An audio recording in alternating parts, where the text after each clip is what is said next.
Sunnatda o'qigingiz kelmay turgan paytda ja namozda yuzda. Shunda keldingizda o'sha yerda tolashyapti. Takbir ayt deyapti bir tomoningiz. Sunnatda o'qi deyapti ikkinchi tomoningiz. Yo Alloh, sunnatni muhokama qiladigan darajaga tushib qoldik-a. Sunnatni o'qimaslikni muammo qiladigan davrga kelib qoldik.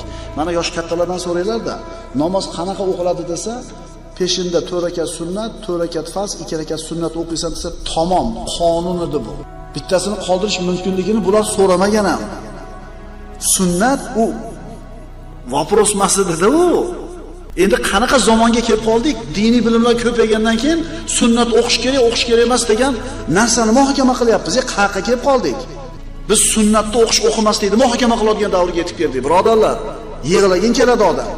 Abu Hanifani himoya qilish kerak bo'lgan zamonda yashayapmiz. Mazhab kerakmi, kerak emasmi degan masala ko'rilyapti. Yo Alloh, qaysi kunga